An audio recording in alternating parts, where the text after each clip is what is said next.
Okay, good morning everyone. Shalom Aleichem, Bruchim Habayim, Parshas Shelach. Last night we were saddened to hear the news of the Patron of Moshe Wolfson, Zechasak Levracha. He was a mashgiach of Yeshiva Tarvadas, and he had established a very eminent kehila, Emunas Yisrael, of Yureim Ushleimim. Anybody who ever davened there knows that the tefillah over there was on a different stratosphere altogether. It's a very elevated tefillah. They daven much longer than, think of a yeshiva that, they have a long tefillah. Emunas Yisrael is hours longer, even on a weekday. The Chidushim of Rav Wolfson are published in Sefer Emunas Yitecha. So, L'zecha Nishmasai, just want to share with you a few thoughts on Parshas Shelach before we continue in the Sefer Shaina Halachos. Of course, Parshas Shelach talks about the Meraglim. There are two Meraglim that were not persuaded by the Atzas HaMeraglim, namely Yehoshua and Kalev. But Yeshua and Kalev took diametrically opposed positions on how to deal with the rest of the Meraglim. Yeshua just was a straight shooter. He just said it as it was. He disagreed with them. He basically risked his life, and he spoke out against the Meraglim. Not so Kalev. Kalev, the pasuk says, "Va'avdi Kalev, ekev hoisa ruach acheres imay." He had a different spirit. Rashi says, "Shadiber achas bepeh va'achas belev." He was the one who he tried to persuade the Meraglim that I'm on your side, until he got back in front of Klal Yisrael and he said his true opinion. He says, "V'chizu b'vad asalanu ben Amram." Is this the only thing that Moshe Rabbeinu did to us? And everybody thought he was going to lay it on Moshe Rabbeinu. And instead he says, no, he brought us out of Mitzrayim, and he split the Yam, and he gave us the man, and he gave us the Torah.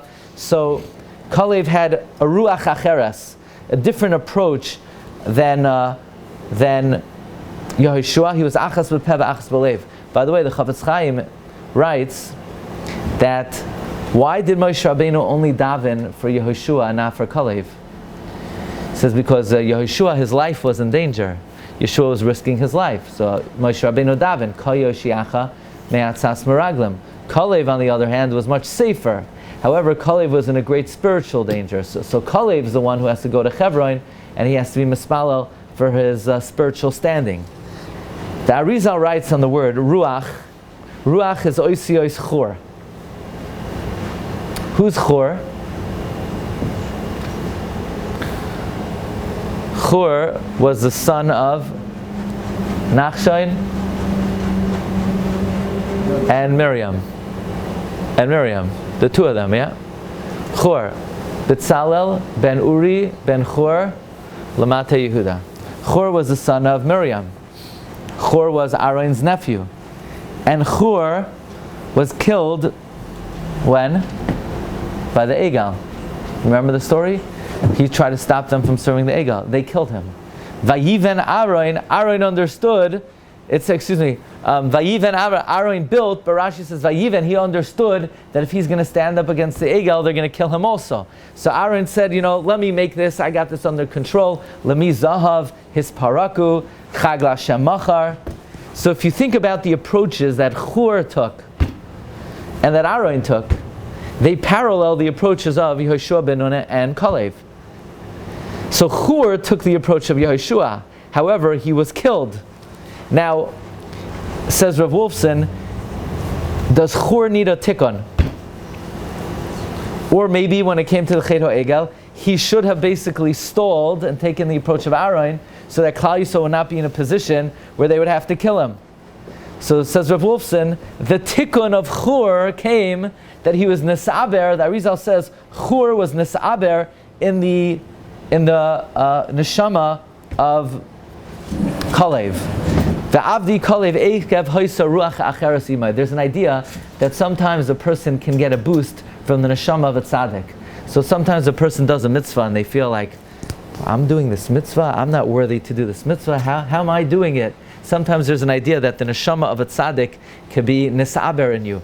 For example, the Sefer Tanya says that whenever a person is mekayim the mitzvah of pidyon shvuyim, it's nesaber in him the neshama of Pinchas ben Yair. Pinchas ben Yair was expert in the mitzvah of pidyon shvuyim, so Pinchas ben Yair gives you a boost to be mekayim pidyon shvuyim. So in the case of the meraglim, in order for Chur, who took the head-on approach, and ultimately he was killed for it, he received some degree of tikkun.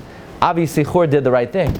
We're not saying Chur did the wrong thing. Chazal don't criticize Chur for what he did, but for whatever element the advantage of Aaron's approach had, he was able to gain that as well when his neshama was nisaber in the neshama of Kalev, and this is Merumas in the pasuk, Va'avdi Kalev Ekev Hoisa Ruach Acheres Imai.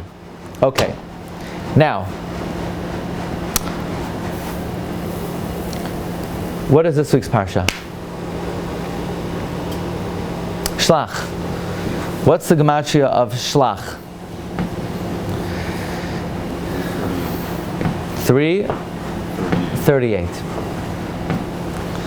If we were to divide 338 by the Yud Gimel Midos Harachamim, 338 divided by 13, what would you get? Any accountants here? 113, but not exactly. No, 338 divided by 13. 338 divided by 13 is not 113. Oh, so 26, the Shem Havaya. 26 times 13 is 338. 338. And why? So says Rav Wolfson that this is Marames, that this parsha is Ma'orer, the Yud Gimel Midos Harachamim. As we know, Moshe Rabbeinu davened after the Ched HaMeraglim. Moshe Rabbeinu in this week's parsha, he invokes Yud Gimel Midos Harachamim. Yigdal na Kayach Hashem. Hashem, right? Moshe Rabbeinu is Ma'orer, the Yud Gimel Midos Harachamim. So to be Marames, that in this parsha, it's Ma'orer, the Yud Gimel Midos Harachamim. So the gematria of the name of the parsha is 338. Yud Gimel Midos Harachamim times 26.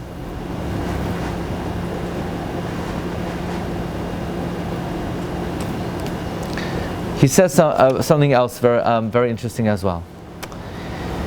He says, Moshe Rabbeinu tells the Meraglim,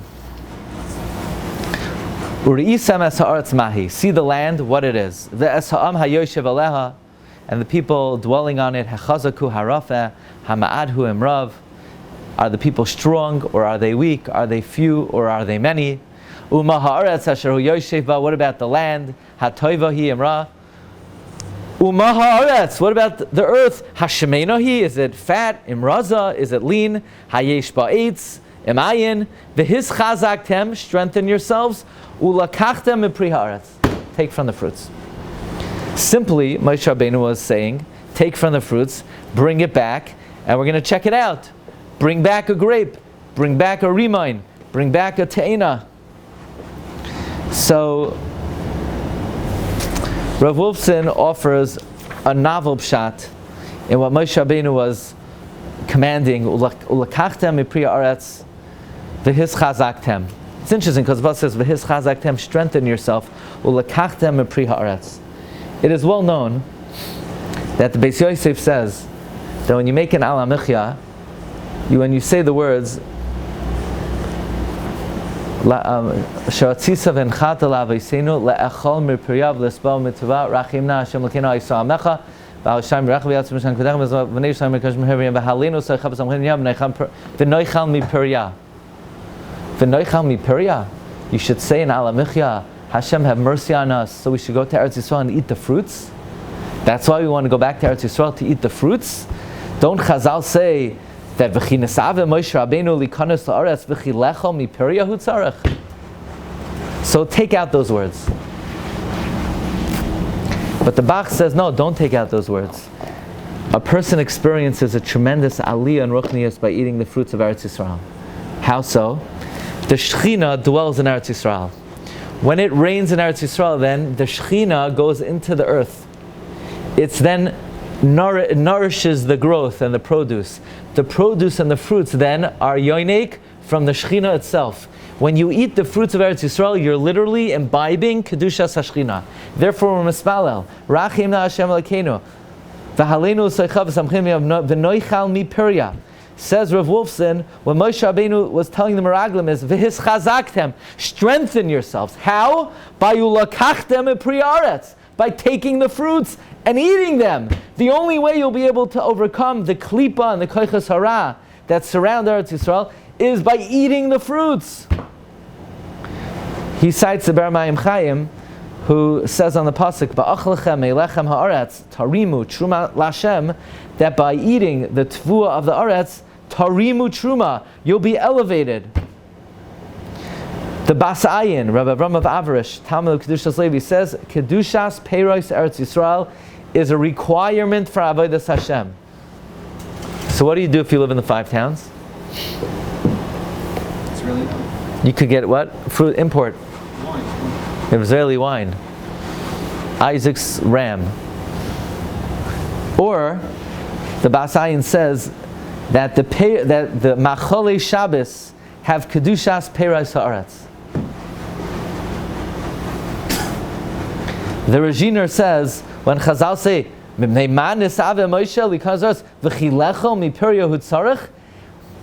Rabbeinu needed to eat the fruits to elevate himself. He was already in Ishalekim, but everybody else needs it.